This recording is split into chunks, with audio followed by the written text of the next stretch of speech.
Welcome to Section 420, Talkin Yankees, the podcast. There's probably three things you can look at this series that helped him. One would say Harrison Bader. Number two would be Wandy Peralta, just again phenomenal the whole way. Even though he kind of faulted a little bit in that Game 3 loss, it really wasn't totally his fault.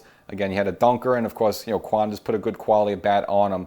But the third MVP for the Yankees during the series was Mother Nature.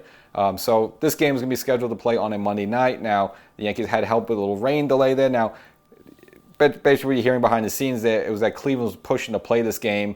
Of course, they were set up there, obviously, with the bullpen advantage, not pitching their main guys in the third and fourth games there, so those guys were ready to go, where the Yankees are pretty much gassed out. And again, if you believe this whole thing about not using Holmes for more than 2 games, then possibly wouldn't be available for a Game 5, but they kind of said, yes, they would only use him in an emergency, and again, what's more of an emergency for a Game 5? But also for the Yankees, they would have been at a disadvantage because they probably would have thrown Jameson Taillon out there, who, again, had a really good regular season there. But if you have an opportunity versus him versus Nestor Cortez on short rest there, and again, Nestor Cortez only pitched 5 innings on the Friday game, you'd rather have Nestor Cortez. So getting the game postponed an extra day allowed the Yankees to go with Nestor Cortez for the Tuesday game. And again, that's really what benefited the Yankees there. Again, the Yankees had the advantage of that there, and I'm sure, they tried to, they stayed, and it was kind of handled badly with the fans there. I mean, clearly rain was going to be in the forecast for like 2.5 hours there, so they could have called it much earlier. Instead, they had a lot of fans hanging around for 2-3 hours there. Not a cool thing to do there, but instead, it's the playoff game. You have TV stuff to consider, national TV stuff there, so everyone kind of held on to it as long as they possibly could. But when it seemed evident that you wouldn't be able to get the game kicked off till 9:30, 10 o'clock. It just didn't make sense to keep fans hanging around. And plus, people, need to get to work, and then kids need to go to school. And you don't need this game ending 1, 2 in the morning, which could possibly happen in a playoff game. So nevertheless,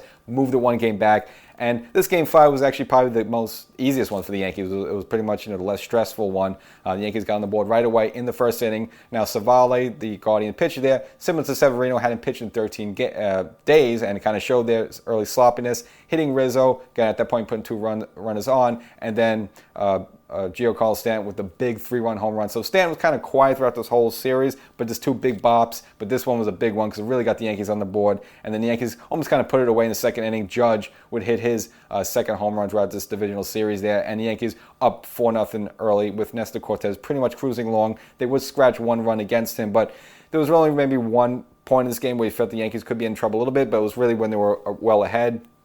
Would be in the 6th inning. With runners on second, third, one out, and that Josh Naylor up against Lowell Weiser. Now, Naylor hit it right up the middle there, and normally that should have been a 2-run RBI, which at least would have pulled Cleveland from 5-1 to 5-3, and then at that point, it's a ball game again. But nevertheless, Oswaldo Cabrera positioned perfectly to catch the line out, and of course, Lowell Weiser able to strike out the next batter, gets out of that jam. Now, the 9th inning, a little bit dicey as well. You had 2 runners on with funny enough, Marcus Stroh, and again, he was the one who kind of got involved with the fans throwing the beer at him early this season there, but he would make the final out, swing at the first pitch, ground out to shortstop, and the Yankees would hold on, win the 5th game 5-1, eliminating Cleveland, and then going on to face the Houston Astros. And again, it was a series that the Yankees shouldn't have let go that far. They kind of shot themselves in the foot a little bit, especially with Game 3, but nevertheless, showed some guts, and Cole showed some guts there. So if any fans want to question Cole for 2022, you can't there, because no matter what happens moving forward there, Cole did his part, he saved the Yankees season almost single-handedly. Okay, so this is the American League Championship Series we all kind of expected, and the Yankees and Houston, the top 2 teams in the American League pretty much the whole way. Now, the Yankees were the top dog for the while there early on, of course, looked like they were going to have a historic win season, but then finally came down to earth, had some injuries, the whole story nevertheless, and the Houston sort of able to overtake them. But you kind of figure these 2 teams were going to have the showdown. Now, of course, regular season-wise, Houston pretty much dominated the Yankees 4-2. Again, the 2 Yankee wins that were kind of fluky with some late dramatic home runs, which usually don't happen, especially in a playoff game.